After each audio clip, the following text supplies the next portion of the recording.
जय एसटीव्ही शेतकरी मित्र हो, प्रश्न तुमचे उत्तर आमचे या सदरामध्ये आपलं स्वागत आहे। बिंदास नवाज या अकाउंटवरून शेतकऱ्यांनी प्रश्न विचारलेला आहे की मी मिनरल मिक्सचर 50 ग्रॅम आणि मिल्क चार्जर 50 ग्रॅम देऊ शकतो का। मित्रांनो, खरं तर आपण मिल्क चार्जरवर यापूर्वी खूप सारे व्हिडिओ बनवलेले आहेत, परंतु पाहायचा कंटाळा, वेळेची कमतरता या समस्यांमुळे कदाचित आपण ते बघितलं नसाल। आमच्या अधिकाऱ्यांकडून तुम्ही ते व्हिडिओ घेऊन सविस्तरपणे त्याची माहिती घेऊ शकता। या सर्व प्रश्नांची उत्तर त्याच्यामध्ये आहेत। तरी सुद्धा जे नवीन शेतकरी आहेत, जे मिल्क चार्जरकडे वळतायत, त्या सर्व शेतकऱ्यांसाठी ही माहिती अत्यंत महत्त्वाची आहे। ज्यावेळेस तुम्ही मिल्क चार्जर आणि मिनरल मिक्सचर यांचा विचार करता, तेव्हा तुमच्या लक्षात आलं पाहिजे मिनरल मिक्सचर म्हणजे एक प्रकारे तो डालडा आहे, मिल्क चार्जर म्हणजे देशी गाईचं तूप आहे, गीर गाई। आता मला सांगा, तुम्ही एखाद्या पदार्थाला डालडा वापरताय, देशी गाईचं तूप वापरताय, असं करू शकता का?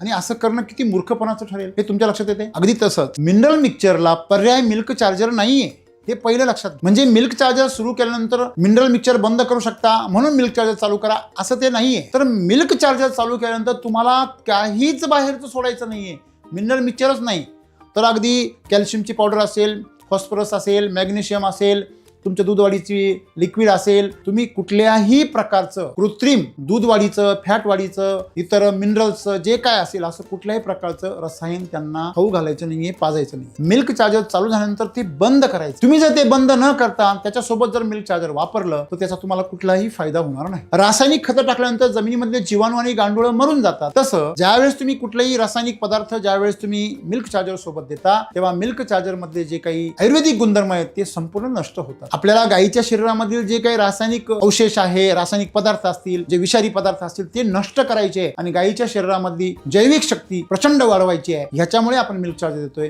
त्यामुळे आपण ते 50-50 ग्रॅम असं वेगळं देण्यापेक्षा आपण 100 ग्रॅम मिल्क चार्जर त्याला दिलं तर तुम्हाला खूप चांगले रिझल्ट्स मिळतील। सर्वात महत्त्वाची गोष्ट म्हणजे मिनरल मिक्सचरची तुलना मिल्क चार्जर बरोबर करणे म्हणजे राजा भोजची तुलना गंगू तेली बरोबर करण्यासारखी। धन्यवाद।